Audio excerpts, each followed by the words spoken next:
Dad, it's time you moved out. Those words hung in my dining room like smoke from a fire I hadn't seen coming. The dining room I'd built with my own hands in 1963, where the vanilla scent from my 85th birthday cake still lingered in the air. 8.5 decades on this earth, and I was hearing this from my own son while my birthday presents sat unopened on the oak table Martha and I had picked out 40 years ago. The wall clock, the one with the brass pendulum that Martha insisted would give the room character, kept ticking its steady rhythm, but now it sounded like a countdown to something I couldn't name yet. My fork trembled slightly as I set it down next to my half-eaten slice of cake, the chocolate frosting suddenly tasting like cardboard in my mouth. Michael sat across from me, his wife Sarah beside him, both wearing those clean, practiced expressions people get when they've rehearsed difficult conversations. Behind them, through the window, I could see the blue mailbox I'd painted every spring for 60 years, standing like a loyal soldier at the end of my driveway. "It's really for the best, Hal," Sarah added, using that gentle voice she reserves for explaining things to children and old people. "This house is just too much for you now." I looked around the room, at the built-in china cabinet, where Martha's good dishes still waited for special occasions that would never come, at the hardwood floors I'd sanded and restained 3 times over the decades, at the crown molding I'd installed myself when my back could still handle a full day's work. "I see," I said quietly, my voice steadier than I felt. "And where exactly did you think I should go?" Michael leaned forward with that patient expression he'd perfected during his 23 years as an accountant. "Dad, there are some really nice assisted living places now. We've been looking into a few options. Much easier for you to manage, and honestly, more social opportunities." Social opportunities. As if I was some lonely widower who needed activities directors to plan my remaining years. That's when I realized something that would change everything. They weren't asking. They were telling. The conversation continued for another hour, but I stopped really listening after that first cold declaration. Instead, I found myself studying the people across from me, really studying them for the first time in years. Michael with his pressed khakis and polo shirt, checking his Apple Watch every few minutes. Sarah scrolling through something on her phone while occasionally nodding and making sympathetic sounds. "Dad, you have to understand our position," Michael was saying. "We've been living here for 5 years now, ever since the divorce. The kids have grown up in this house. It's become their home, too." 5 years. He'd moved back after his first marriage fell apart, bringing Sarah and her daughter Emma with him. "Just temporarily," he'd said then, "until I get back on my feet." I'd been happy to help. That's what fathers do.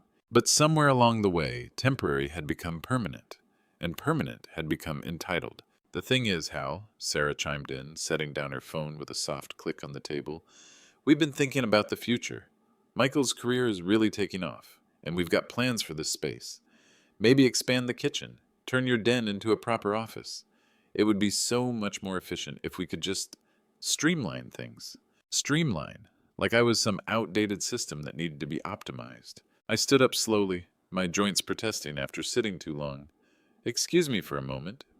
I walked to my den, the small office where I'd paid bills and managed the household for 6 decades. The metal filing cabinet in the corner contained everything: property deeds, tax records, insurance documents, all in my name, Harold James Thompson. Martha and I had bought this house in 1963 for $12,000. I'd worked 2 jobs to make the down payment, days at the engineering firm downtown, nights at the hardware store on 5th Street. I remember the smell of sawdust and metal shavings, the ache in my back from standing all day, the satisfaction of seeing our savings account grow slowly but steadily toward our goal. I'd spent weekends for 3 years finishing the basement and adding the second bathroom. Every improvement, every repair, every paint job had been my hands, my sweat, my money. The plumbing I'd learned from library books and trial and error, the electrical work I'd done with my father-in-law's guidance, running new circuits when Michael was born and we needed better lighting in the nursery. I pulled out the property deed, ran my finger over the faded typewritten text. Harold J. Thompson and Martha Louise Thompson, husband and wife, as joint tenants with right of survivorship. After Martha died 3 years ago, It had become mine alone. Legally, completely, undeniably mine. When I returned to the dining room, Michael was cutting himself another piece of cake, my birthday cake, with the casual comfort of someone who considered everything in the house to be available for his use. Dad, I know this is a big change, but we really think it's what's best for everyone. You'll have so much less to worry about, and we can make this house into something really special. Something special. As if 60 years of my life hadn't been special enough. The irony wasn't lost on me. This man who couldn't keep his first marriage together was explaining how to make my house special. This man who'd bounced from job to job until his 40s was telling me about efficiency and optimization. And what if I don't agree? I asked, settling back into my chair. The look that passed between Michael and Sarah lasted only a second, but I caught it. The look that said they'd already discussed this possibility. The look that said they had contingency plans. Dad, Michael said carefully, you're 85. This house is a lot of responsibility. What if you fall? What if something happens and no one's here to help? We're just trying to be practical. But I heard what he didn't say. What if you become inconvenient? What if your needs interfere with our plans? I thought about Martha, gone 3 years now, and how different things would be if she were sitting beside me. She'd had a way of cutting through nonsense with surgical precision, of making people face the truth of their actions without raising her voice. She would have seen through this performance immediately. You know, I said slowly, your mother and I always planned to leave this house to you someday. We talked about it often, how you'd raise your own family here, create new memories in the rooms where you grew up. Michael's face brightened slightly. Exactly. That's what we're trying to... But we always assumed that someday would come after we were gone, not after we were asked to leave. The brightness faded from his expression. That night I couldn't sleep. I sat in my recliner, the one Martha had bought me for my 75th birthday, saying I'd earned the right to be comfortable, and stared at the ceiling I'd painted myself just 2 years ago. The house was quiet except for the familiar sounds it made. The refrigerator cycling on in the kitchen, the settling creaks of old wood, the distant hum of traffic on Maple Street. At 2:15 in the morning, according to the digital clock on my nightstand, I made my decision. I wouldn't argue with them. I wouldn't plead or explain or try to make them understand what this house meant to me. I wouldn't give them the satisfaction of seeing me beg to stay in my own home. Instead, I would do exactly what they'd asked. I walked through the house in the dark, my feet finding their way by memory through rooms I'd navigated for 60 years. In the kitchen, moonlight streamed through the window where Martha used to stand washing dishes while watching for me to come home from work. In the living room, shadows fell across the mantelpiece where our wedding photos still sat, beside school pictures of Michael and later Emma. This house held 60 years of my life. First steps, first words, birthday parties, Christmas mornings, quiet Sunday afternoons reading the paper while Martha worked in her garden. The night Michael had come home drunk at 16, and I'd waited up to talk to him about responsibility. The morning Martha had told me she was pregnant, her face glowing with joy in the kitchen sunlight. The terrible afternoon 3 years ago when the hospice nurse had finally called to tell me it was over. Every room held memories. Every corner had a story. But memories and stories don't require legal ownership to survive. At 6:30, as the first light crept through my bedroom blinds, I walked to the kitchen and made coffee in the same Mr. Coffee machine I'd been using for 15 years. The one Martha had bought on sale at Kmart, saying we didn't need anything fancy as long as it made good coffee. Then I found the business card tucked behind the emergency numbers on the refrigerator. Janet Morrison, Century 21 Realty, your neighbor, your friend, your realtor. Janet had been Martha's book club friend for 20 years. She'd helped us refinance the house in 2008 when the market crashed and our property taxes skyrocketed. She knew real estate, but more importantly, she knew people. She was competent, discreet, and most importantly, she understood the value of acting quickly when the situation demanded it. My hands were steady as I dialed her number. Janet? It's Hal Thompson. I hope I'm not calling too early. I could hear the surprise in her voice when she recognized mine. It wasn't like me to call before 8 o'clock, and it certainly wasn't like me to sound so formal. Hal? Of course not. Is everything all right? You sound different. I need to sell the house, Janet. How fast can we make that happen? The pause on the other end lasted exactly 3 seconds. Then, Hal, are you sure about this? It's a big step. Have you discussed this with Michael? I've discussed it all. I'm going to discuss it. In this market, with the right price, we could have offers by Wednesday, maybe sooner. But Hal, I have to ask, what's brought this on so suddenly? I looked out the kitchen window at the backyard where I'd taught Michael to throw a baseball, where Martha had grown tomatoes and roses with equal devotion, where Emma had played on the swing set I'd built when she was 8 years old. It's time for a change, Janet. Time for everyone to start fresh. Then let's do it. Janet arrived at 9 sharp, driving her silver Honda CR-V that I'd seen in my neighbor's driveways countless times over the years. She carried a leather portfolio and wore the kind of sensible shoes that said she was ready to work, not just talk. We sat at my kitchen table, the same Formica top table Martha had picked out in 1987 because it was practical and cheerful, and Janet spread out papers like a general planning a campaign. Market analysis reports, comparable sales data, staging recommendations, photography schedules. Hal, I need to be honest with you. This house is going to sell fast. We're looking at 350, maybe 375 in this market.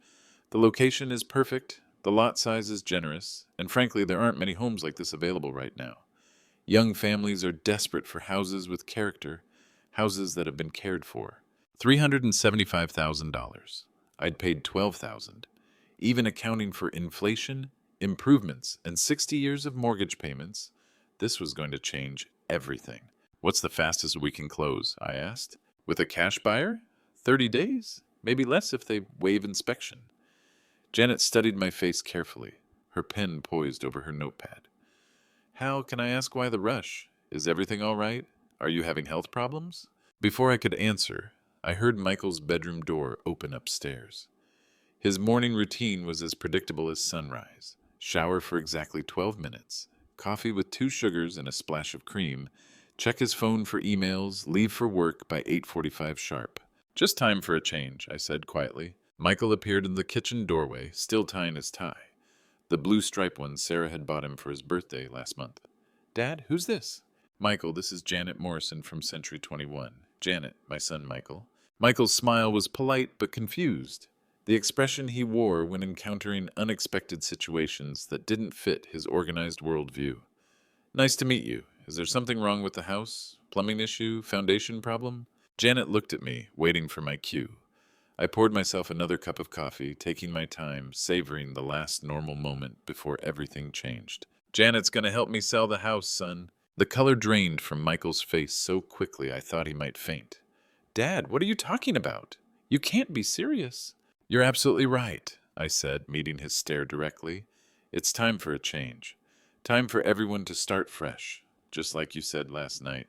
Sarah appeared behind Michael, her hair still messy from sleep, wearing the expensive silk bathrobe she'd bought herself for Christmas. What's going on down here? Who's this woman? My father has apparently lost his mind, Michael said, his voice tight with the kind of control people use when they're trying not to scream. He thinks he's going to sell the house.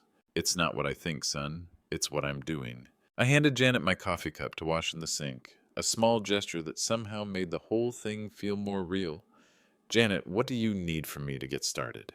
For the next hour, while Michael and Sarah whispered urgently in the living room, Janet and I worked through the details. Listing price, staging recommendations, photography schedule, marketing strategy. She was thorough and professional, treating this like any other sale, which was exactly what I needed. The paperwork was more extensive than I'd remembered from when we'd refinanced. Purchase agreement templates, property disclosure forms, comparative market analysis reports. Janet explained each document carefully, her voice calm and professional, even as the heated whispers from the living room occasionally rose to audible levels. We'll need professional photos, Janet said, making notes in her leather planner. I know a photographer who specializes in residential listings. He can be here Thursday morning if that works for you. Thursday's fine. And I'll want to stage a few key areas. Nothing major, just declutter a bit, add some fresh flowers, maybe rearrange the living room furniture to open up the space. Make it easier for buyers to envision themselves here. Through the kitchen window, I watched Mrs. Patterson from next door working in her garden, completely oblivious to the drama unfolding inside my house. She'd been my neighbor for 18 years, ever since her husband died, and she'd moved into the smaller ranch house beside ours. A good neighbor who minded her own business and always brought in my garbage cans when I forgot to do it myself. What about the MLS listing? I asked Janet. How detailed does that need to be? Very detailed in this market. Buyers want to know everything before they even schedule a showing. Square footage, lot size, recent improvements, school district ratings, property tax history, utility costs, neighborhood amenities. I'll handle all of that research. Janet's thoroughness was reassuring.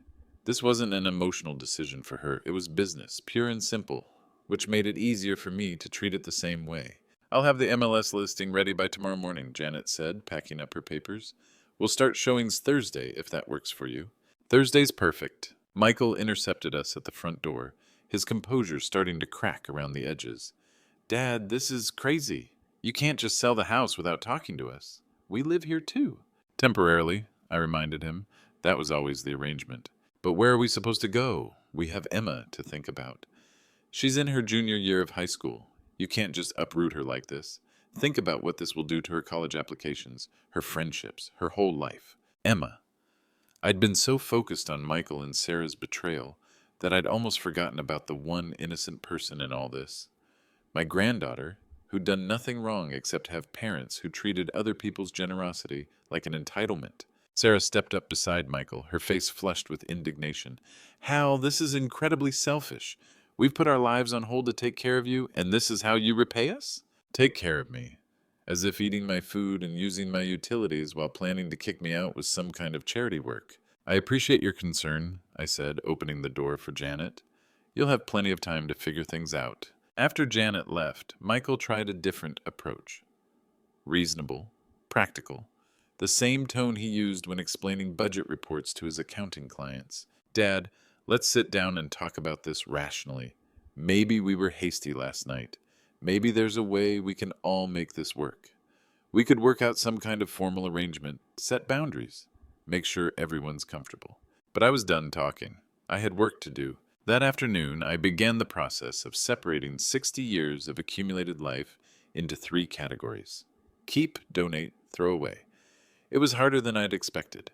Every box I opened contained reminders of the life Martha and I had built together, Christmas ornaments we'd collected from family vacations, books she'd read and annotated in her careful handwriting, photo albums, documenting holidays and birthdays and ordinary Sunday afternoons that had seemed insignificant at the time. In the basement, I found boxes of Michael's childhood belongings that Martha had saved, despite my practical objections. His Little League trophies from the Maple Street Wildcats, report cards from Riverside Elementary School, the model airplanes we'd built together during those rare weekends when work didn't demand my attention. There were crayon drawings he'd made for Mother's Day, letters he'd written from summer camp, school photos showing his gap-toothed grin gradually transforming into the serious expression of adolescence. Sarah had mentioned turning my den into an office, but what about all this? Had they planned to throw away these remnants of Michael's childhood to make room for their future convenience? That evening, Michael announced he'd be going to Chicago for 3 days on business. Some timing, he muttered, shooting me a look that was equal parts accusation and frustration. Perfect timing, actually. Have a safe trip, son. I waited until I heard his car pull out of the driveway before I called Janet back. How quickly can we move on this? I asked. If you're serious about a fast sale, we could have the photos done Thursday, listing active by Friday, and start showing over the weekend. In this market, with the right price, we might have offers by Monday. Let's do it. Wednesday evening, I was sitting on the back porch, watching the sunset, when Emma found me. She'd been quiet since the confrontation with Janet, avoiding the family dinners that had become increasingly tense affairs. Grandpa, can I talk to you? Of course, sweetheart, sit down. She settled into the wrought iron chair Martha had bought at a garden center closing sale, the one with the faded floral cushions that we'd never gotten around to replacing. Emma looked older than her 16 years, the weight of adult conflicts settling on her shoulders like an invisible burden. Are you really going to sell the house? Yes, I am. Because of what Mom and Dad said about you moving out? I studied her face, looking for signs of the manipulation I'd grown accustomed to from her parents. but Emma's eyes held only genuine confusion and worry. Partly, I said carefully, but mostly because I realized it's time. Time for what? Time to stop pretending that generosity and respect are the same thing. She was quiet for a long moment, picking at a loose thread on the chair cushion. I don't understand what happened. Everything was fine, and then suddenly everyone's angry and you're selling the house, and Mom keeps crying when she thinks I can't hear her. Emma, can I ask you something? Sure. When your parents told you they wanted me to move out, what did you think about that? Her face flushed slightly. I thought it was mean. I mean, I understand they want their own space, but this is your house. You built it. It doesn't seem fair to make you leave. Did you tell them that? I tried to, but Dad said I didn't understand the financial realities, and Mom said sometimes families have to make difficult decisions for everyone's benefit. They said it would be better for you living somewhere with people your own age and activities to keep you busy. The same justifications they'd used on me, recycled for a 16-year-old who saw through them more clearly than they realized. What do you think, Emma? Do you think I'd be better off somewhere else? She looked around the backyard. At the vegetable garden I still maintained despite my arthritis. At the bird feeders I filled every morning. At the oak tree where I'd hung a tire swing when Michael was small, and which now held the newer swing I'd installed for her when she was 8. I think you'd be better off wherever people treat you like you matter, she said quietly. That's when I knew she was going to be all right, no matter what happened next. The first showing was scheduled for 10 o'clock Thursday morning. Janet arrived early with a lockbox and fresh flowers for the kitchen counter, white daisies and a simple glass vase that made the room look brighter somehow, more inviting to people who might want to call this place home. Remember, we want them to imagine their family living here, she said, adjusting the blinds to let in maximum morning light.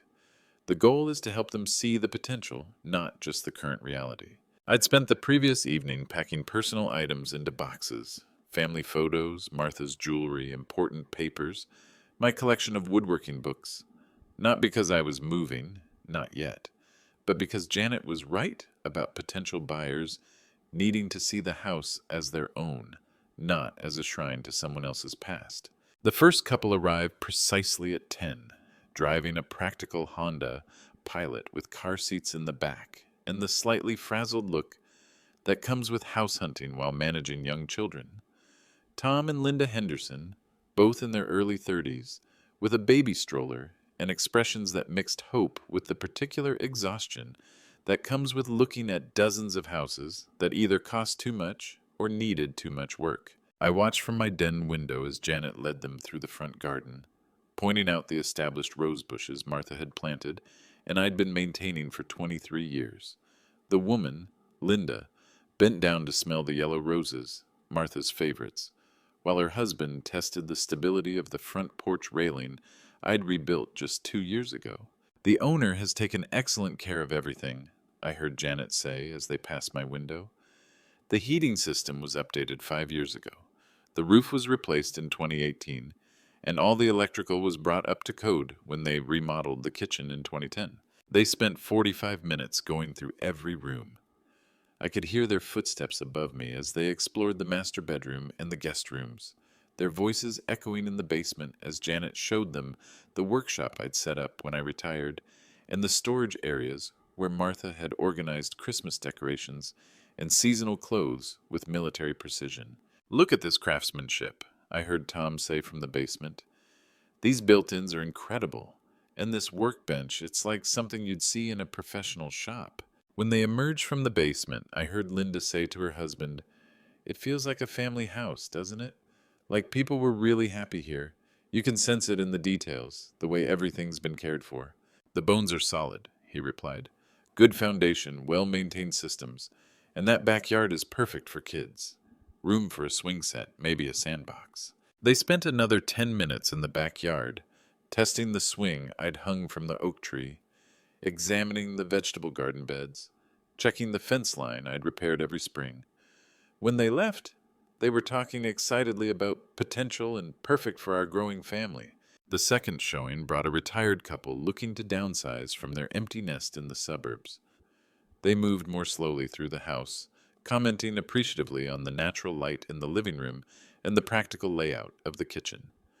The husband, a former machinist, spent a long time in my workshop, asking Janet detailed questions about the electrical outlets I'd installed and the ventilation system I'd put in when I'd taken up woodworking seriously. Good workspace, he murmured to his wife as they examined my tool collection.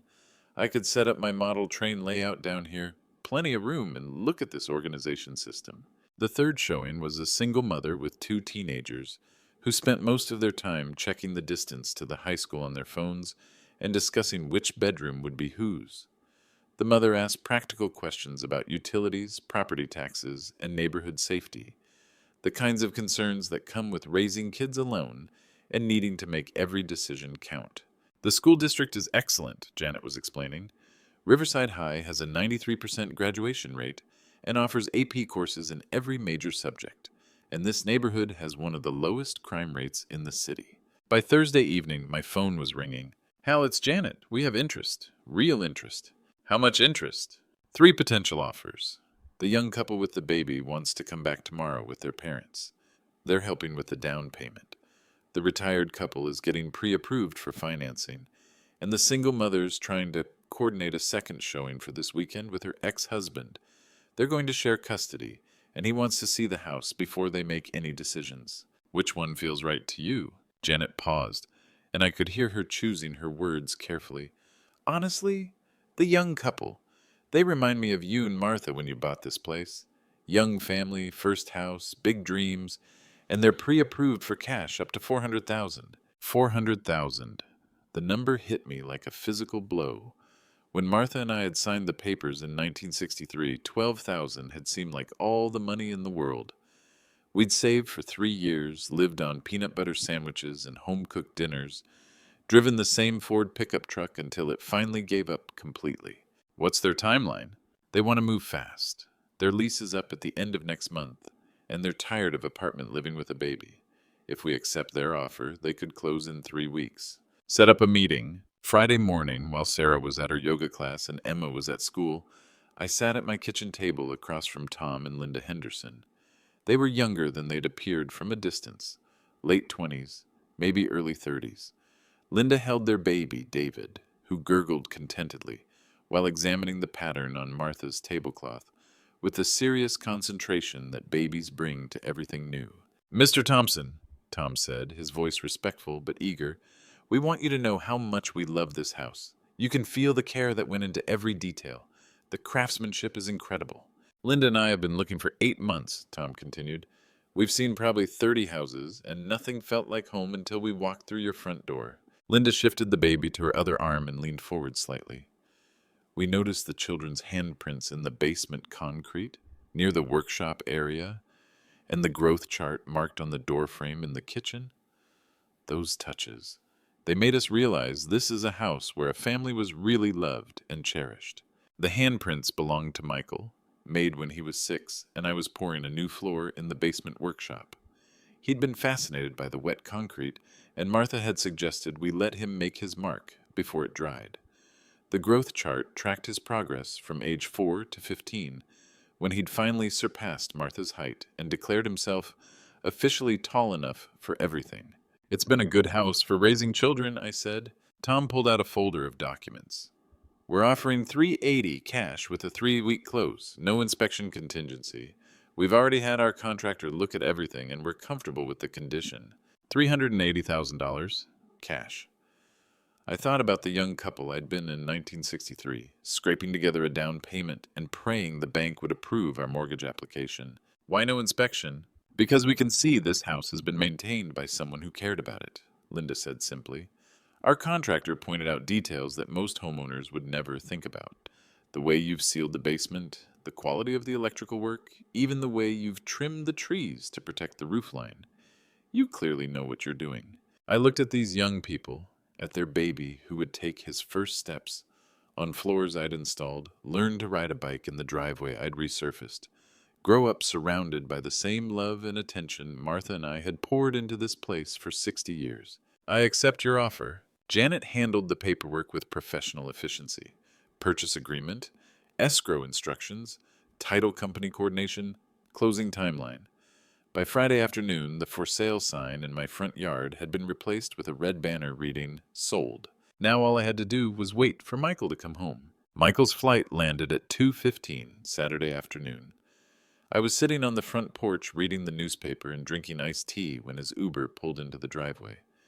He climbed out with his carry-on bag, checking his phone as he walked toward the house, the same distracted multitasking that had characterized most of our interactions over the past 5 years. He was 3 steps up the front walk when he saw the sign. He stopped so suddenly that the Uber driver, who was backing out, had to brake to avoid hitting the mailbox I'd installed when Michael was in middle school. Michael stared at the red and white sold sign like he was trying to decode a message written in a foreign language. "Dad?" His voice carried across the yard, high and confused. "Dad!"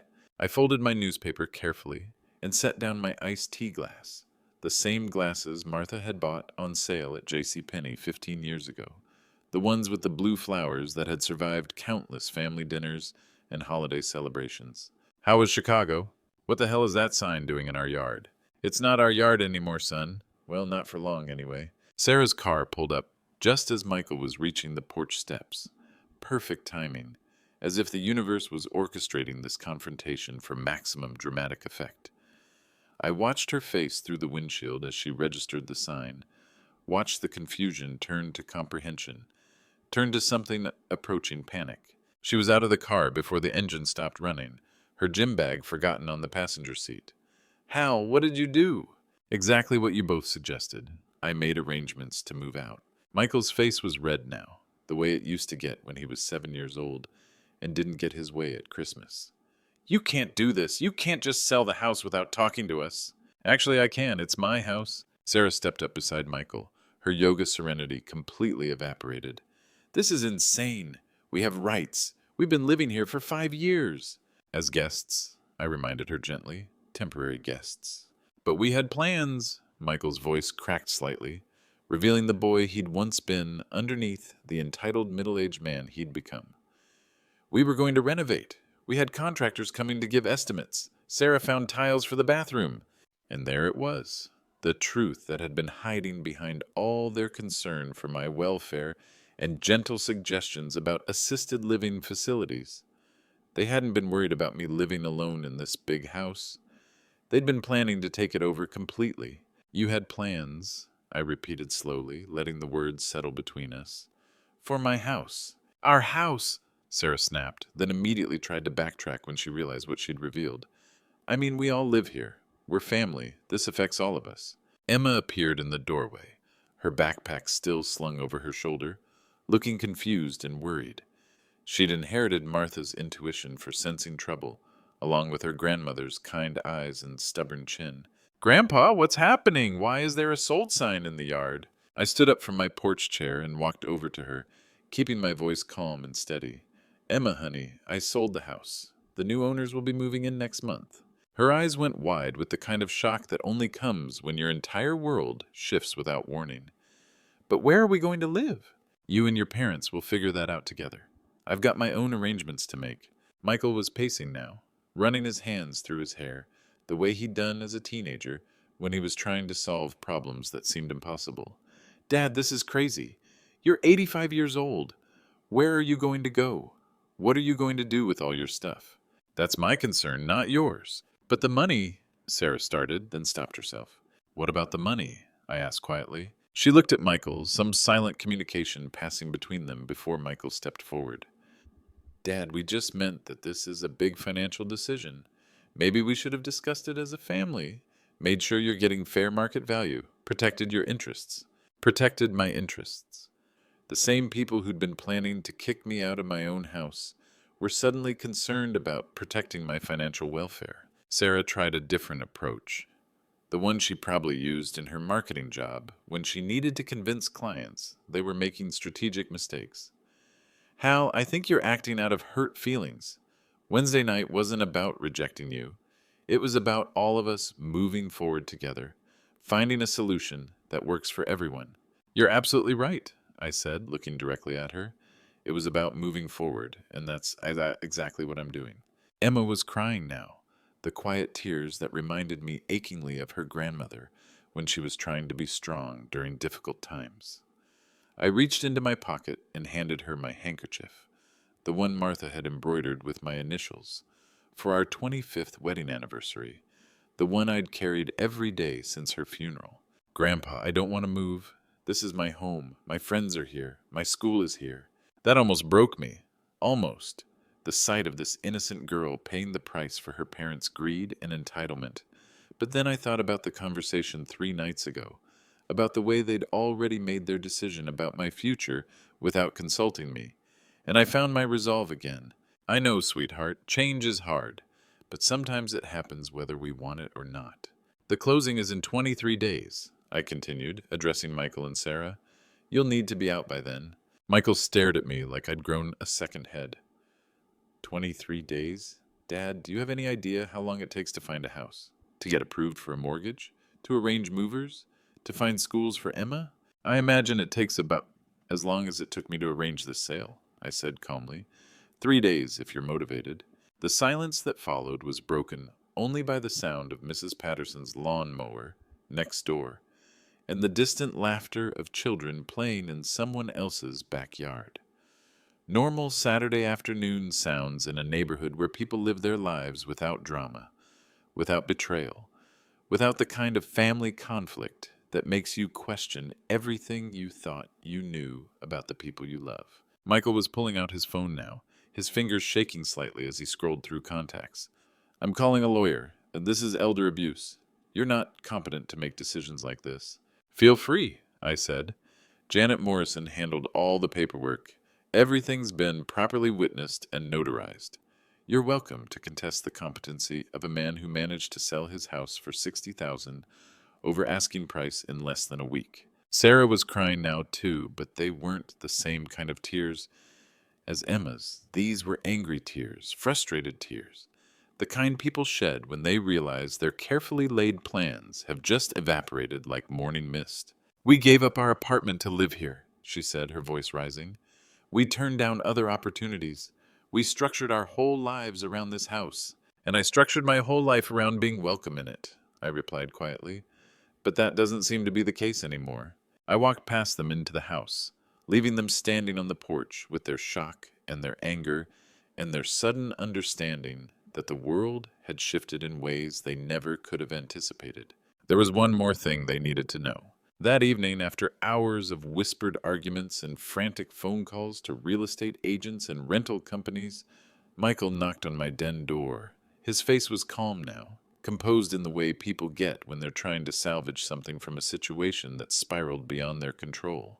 Dad, can we talk? I gestured to the chair across from my desk, the same chair where he'd sat as a child while I helped him with homework, where we'd discussed his college plans and his first job and his decision to marry his first wife. Of course. Sarah and I have been discussing this situation. We realize we may have been insensitive about how we approached the topic of your living arrangements. We should have been more considerate of your feelings. An apology that wasn't really an apology. The kind of carefully worded statement that acknowledges hurt feelings without admitting wrongdoing or accepting responsibility. I appreciate that, son. The thing is, we'd been calling around, looking into the local market, finding a place in our price range with good schools for Emma, close enough to my office that the commute won't be impossible. It's going to be challenging. The rental market is crazy right now, and buying, well, we hadn't planned on needing a down payment this quickly. I leaned back in my chair and studied his face, seeing the boy I'd raised alongside the calculating adult he'd become. What are you asking me, Michael? Well, you're going to have proceeds from the sale, substantial proceeds, and we're going to need time to find the right place. Maybe put together a down payment for something permanent. We thought maybe a loan between family, just until we get established somewhere else. There it was, even in defeat. Even when their plans had crumbled completely, they were still figuring out how to get what they wanted from me, how to turn my decision to sell into their opportunity to benefit. A loan, I repeated slowly. It would be temporary, of course, just until we get established somewhere else, and we'd pay you back with interest. Fair market rates, everything properly documented. I opened my desk drawer and pulled out a manila folder, one of several I'd prepared over the past few days with Janet's help and the guidance of the estate planning attorney she'd recommended. That's an interesting proposition, son, but I've already made other arrangements for the money. I handed him the documents. trust fund paperwork, college savings accounts, investment portfolios, education expense provisions, all in Emma's name, all legally protected from anyone who might try to use emotional manipulation or family pressure to access the funds. I've set aside money for Emma's college, graduate school if she chooses, and a substantial nest egg to help her start her adult life. The lawyers tell me it's all legally protected, managed by a professional fiduciary until she reaches 21. Michael's face went pale as he read through the papers, his accounting background allowing him to quickly calculate the numbers involved. Dad, this is a lot of money. Most of the proceeds from the house. It's Emma's money now, every penny of it. But what about us? What about the loan? I looked at my son, really looked at him, and saw a middle-aged man who'd somehow convinced himself that his comfort was more important than his father's dignity. Who'd spent 5 years in my house while planning to push me out of it? Who'd just tried to guilt me into funding the very independence he demanded I give him? You told me it was time to start fresh, Michael. Time to begin your own life. That's what I'm helping you do. Sarah appeared in the doorway, her face flushed with anger and something that looked like desperation. This is vindictive, Hal. You're punishing us for trying to help you. I'm not punishing anyone, I said quietly. I'm rewarding the person who deserves it. The one member of this family who never suggested I was too much trouble to have around. But we need that money, Sarah said, her careful composure finally cracking completely. Do you have any idea how expensive everything is now? Houses, schools, everything. We can't just start over from nothing. You're not starting from nothing, I pointed out. You both have jobs, skills, savings of your own. You'll figure it out. Michael stood up abruptly, the papers scattering across my desk. This is unbelievable. After everything we've done for you. What exactly have you done for me, son? The question hung in the air between us, and I watched him struggle to find an answer that didn't sound as hollow as the justifications he'd been using all week. We've been here. We've been company for you since Mom died. We've helped with maintenance, with errands. You've lived in my house rent-free for 5 years while saving money and making plans that didn't include me. That's not... We were grateful. Grateful enough to ask me to leave on my 85th birthday. The silence stretched out until Emma appeared behind Sarah, her eyes red from crying, but her expression determined in a way that reminded me powerfully of Martha. Mom, Dad, stop it. Just stop. She walked into the room and sat down in the chair Michael had vacated, looking between her parents and me with the kind of mature understanding that comes from watching adults behave badly. Grandpa, is it true about the college money? Yes, sweetheart.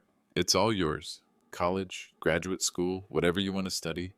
And when you turn 21, you'll have enough to start your adult life however you choose. But why? Because you're the only person in this family who treats me like I matter. Emma started crying again, but these were different tears. Not the frightened tears of a child whose world was falling apart, but the overwhelmed tears of someone who'd just received an unexpected gift. I don't know what to say. You don't need to say anything, just promise me you'll use it well.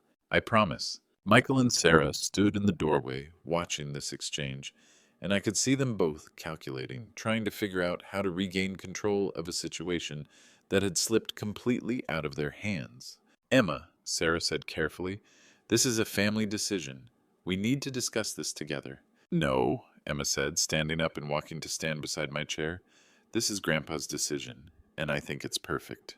The next morning, I began packing in earnest. I'd spent Saturday afternoon touring Maple Grove's senior community, a cluster of well-maintained apartments designed for active seniors who wanted independence without the burden of home maintenance. The one-bedroom unit I'd chosen had a small patio where I could grow herbs, a community workshop where I could pursue woodworking projects, and neighbors who'd lived full lives and had stories to tell. Emma helped me pack books and wrap Martha's china, her face serious as she carefully cushioned each piece with tissue paper. We worked mostly in silence, but it was comfortable silence, the kind that exists between people who understand each other. Grandpa, are you really never coming back? This house belongs to someone else now, sweetheart. But that doesn't mean we can't see each other. You can visit me anytime you want. My new place has a guest room. But Mom and Dad are so angry. They keep saying you've lost your mind, that you're making decisions based on spite. I set down the photo I was wrapping. One of Martha and me on our honeymoon in Niagara Falls. Both of us young and optimistic, and convinced we could handle whatever life threw at us, and looked at this girl who'd inherited her grandmother's wisdom along with her eyes. Emma, can I tell you something important? She nodded. Sometimes the people who love us try to make decisions for us because they think they know what's best. But being loved doesn't mean you have to accept being dismissed. Being family doesn't mean you have to accept being taken for granted. She was quiet for a long moment, carefully wrapping one of Martha's crystal figurines. Is that why you sold the house? Because they took you for granted? I sold the house because they asked me to leave it. I just did it more efficiently than they expected. On moving day, the Hendersons arrived with a U-Haul truck and expressions of nervous excitement, mixed with the particular anxiety that comes with making the biggest purchase of your life. I introduced myself properly to Tom and Linda, shook hands with Tom while Linda cooed over their baby David, who was sleeping peacefully in his car seat despite all the commotion. Mr. Thompson, Linda said, we just want you to know again how much we love this house. We can feel how much care went into every detail. We promise to take good care of it. It's been a good house, I said, looking around the living room one last time. I hope it will be equally good to you. Tom was examining the built-in bookcases I'd constructed when Michael was in elementary school. The craftsmanship is incredible. You don't see work like this in newer homes. I was an engineer by trade, but I always liked working with my hands, building things that would last. Michael and Sarah loaded their belongings into a moving truck bound for a furnished rental house across town, the only place they'd been able to find with 3 bedrooms that fit their hastily assembled budget. Their faces were grim as they carried boxes past the Hendersons, who were unloading high chairs and toys and all the colorful chaos that comes with a young family starting fresh. The contrast was striking. One family beginning a new chapter with hope and excitement. Another family forced into change with resentment and bitterness. The difference, I realized, was gratitude. The Hendersons appreciated what they were receiving. Michael and Sarah only focused on what they felt they'd lost. Emma hugged me goodbye at my car, holding on longer than usual. I'm going to miss you, Grandpa. I'm going to miss Sunday dinners and homework help and just having you around. I'm going to miss you too, sweetheart, but you know where to find me. And remember what I said about visiting? The guest room at Maple Grove is always available for you. What if Mom and Dad don't want me to visit? I looked over at Michael and Sarah, who were supervising the loading of their moving truck, with expressions of barely controlled frustration. Emma, you're 16 years old. In 2 years, you'll be an adult making your own decisions about who you spend time with. Until then, just remember that my door is always open. As I drove away from Maple Street for the last time, I saw Tom Henderson in my rearview mirror pushing a stroller down the sidewalk where I'd taught Michael to ride a bike 40 years ago. The circle was closing, and somehow that felt exactly right. 6 months later, I was watering the small herb garden I'd planted outside my apartment when my phone rang. It was Emma, calling from her bedroom in her parents' rental house. Grandpa, guess what? I got into State University. Full scholarship for engineering. That's wonderful, sweetheart. Your grandmother would be so proud. She always said you had her brains in my stubborn streak. And guess what else? I won't need to use any of the college money you set up. I can save it for something else. Like what? Like maybe a down payment on my own house someday. One where I can invite you for Sunday dinner whenever I want, and nobody can tell you it's time to leave. After we hung up, I sat on my small balcony and watched the sunset paint the sky in shades of gold and pink that Martha would have loved. The apartment was quiet, but it was a peaceful quiet, not the tense silence that had filled the house on Maple Street in those final weeks. My neighbor, Mrs. Peterson, knocked on my door around 7 with a casserole dish and an invitation to join the building's weekly poker game. We need fresh blood, she said with a grin. These old coots have been playing together so long they can practically read each other's minds. I accepted both the casserole and the invitation. The next morning brought a letter forwarded from my old address. It was from Linda Henderson, written in careful handwriting on stationery decorated with small blue flowers. Dear Mr. Thompson, it began, I wanted to let you know that David took his first steps in the living room last week, right in front of the big window where you said you used to watch for your wife to come home from her book club meetings. Tom hung a swing from the oak tree in the backyard, and David squeals with joy every time we push him higher. This house is filled with so much love and laughter now. The neighbors tell us stories about how you used to help everyone with small repairs, and how your wife organized the annual block party for 20 years. We can feel that legacy of kindness in every room. Thank you for trusting us with this beautiful home where your family grew up. We promise to create the same kind of memories here with our children. She'd included a photo, David grinning toothlessly in his father's arms, standing in front of the stone fireplace I'd built with my own hands 58 years ago. That afternoon, I called Janet Morrison to thank her for handling everything so professionally. Hal, I have to ask, any regrets? I looked around my neat, manageable apartment, at the photo of Martha on my nightstand, at the trust fund documents sitting on my desk next to Emma's acceptance letter. Through my window, I could see other residents working in the community garden, playing shuffleboard, sitting in clusters on benches, sharing stories and laughter. None whatsoever. Good, because I had 3 more calls this week from people in similar situations. Apparently word's gotten around about how smoothly everything went, how efficiently you managed to resolve things. After I hung up, I realized what I'd learned in these past months, that respect isn't something you can demand, but it's definitely something you can command. That love without boundaries isn't love at all. It's enabling. That sometimes the kindest thing you can do for people is let them experience the full consequences of their choices, even when those consequences are uncomfortable. My son and daughter-in-law had asked me to leave so they could start their lives over. I'd simply made that possible for all of us. The evening news was reporting on housing market trends, interviewing young families struggling to find affordable homes and empty nesters looking to downsize for their retirement years. The reporter mentioned that multi-generational living was becoming more common due to economic pressures, but emphasized the importance of clear expectations and mutual respect in making such arrangements successful. Mutual respect. If only they'd understood that concept 6 months ago. Emma visits every Sunday, just like she promised. She tells me about school, about her college preparation, about her plans to study structural engineering like her grandfather. Sometimes she mentions her parents, how they're adjusting to their new reality, how they've finally stopped talking about getting the house back and started focusing on building their own future. Growth, I suppose, better late than never. Last Sunday, as Emma was getting ready to leave, she paused at my door and said something that reminded me so much of her grandmother it took my breath away. Grandpa, I've been thinking about what you told me that day when we were packing, about not accepting being taken for granted. I think I understand now why you did what you did. What do you think you understand? That you didn't sell the house to hurt them. You sold it to save yourself, to show everyone, including yourself, that you still mattered, that your feelings and your dignity were worth protecting. I nodded, unable to speak for a moment, as the wisdom of this young woman washed over me. When I found my voice again, I told her something I'd been thinking about for months.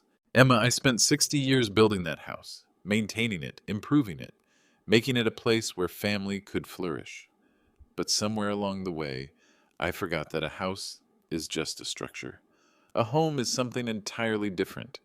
A home is built on respect, on consideration, on the understanding that everyone who lives there matters.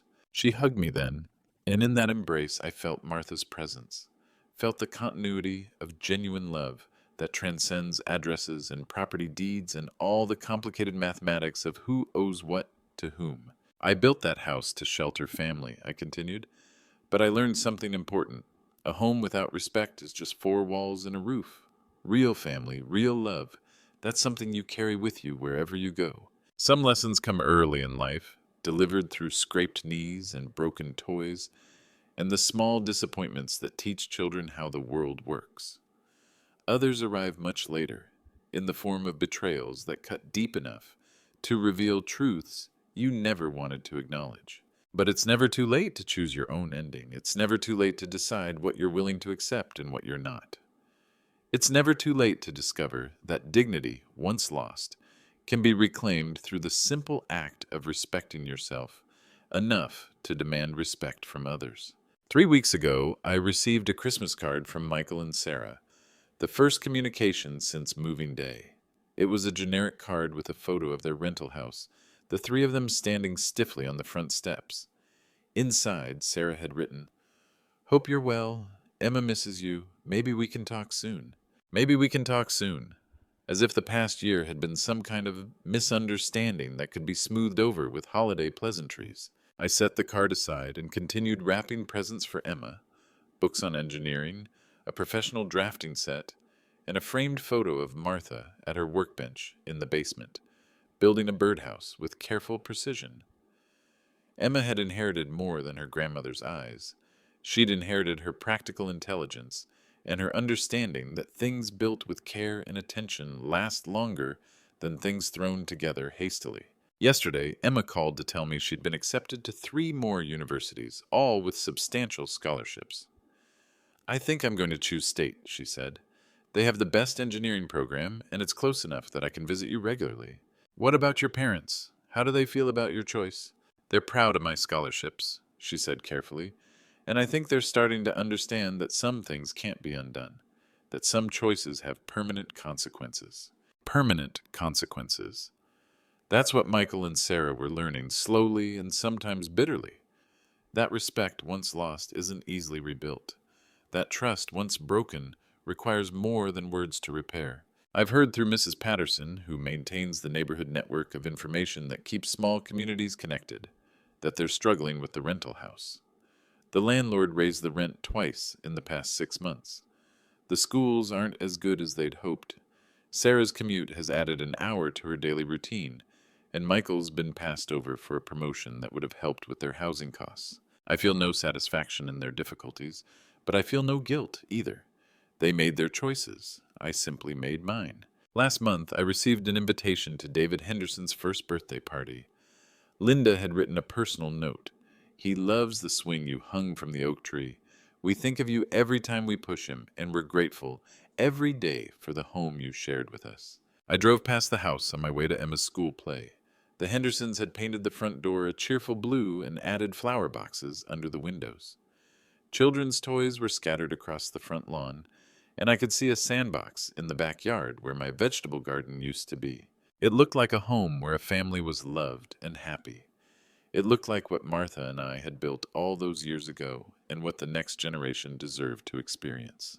That's what home really means. Not ownership, not possession, but the opportunity to create something lasting and meaningful.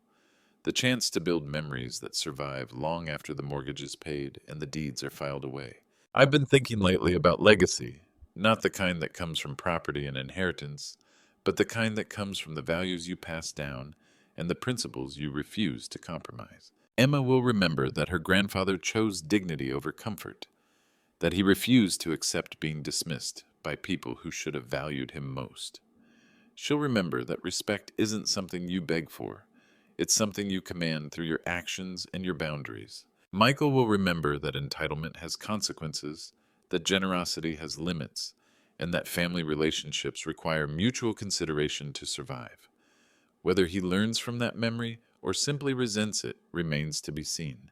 And I will remember that it's never too late to reclaim your power, never too late to choose respect over peace, never too late to demonstrate that every person, regardless of age, deserves to be treated with dignity.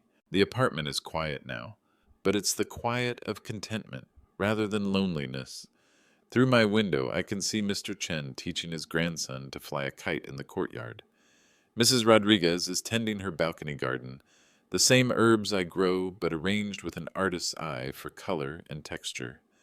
The building hums with the gentle activity of people who've earned their independence and chosen their companions. Tomorrow, Emma will visit for our weekly Sunday dinner. She'll tell me about her final semester of high school, about her college plans, about the future she's building with the foundation I was able to provide. We'll cook together in my small kitchen, nothing fancy, but made with care and attention, and we'll talk about Martha's recipes and her stories, and the woman who would be so proud to see how her granddaughter is growing up. Next week, I'll start a woodworking project in the community shop. A jewelry box for Emma's 18th birthday, made from the oak wood I saved when they trimmed the tree in my old backyard. Something beautiful and lasting. Something that will remind her of her grandfather and her grandmother, and the values they tried to pass down. And someday, when Emma has a house and family of her own, she'll remember the lesson I hope I've taught her, that a home built on respect and love will always be stronger than one built on convenience and expectation. The clock on my mantel, the same brass clock that Martha bought for our first apartment, chimes 8 o'clock. Time for the evening news, time for a cup of tea, time for the peaceful routine of a life lived on my own terms. Outside, the sun is setting over a city full of families, navigating the complicated mathematics of love and obligation, respect and disappointment. Some of those families will find their way to understanding and mutual consideration. Others will discover, as mine did, that good intentions aren't enough to sustain relationships that have lost their foundation of respect. But that's their journey to make, their lessons to learn. Mine is complete. I built that house to shelter family. But a home without respect is just four walls and a roof.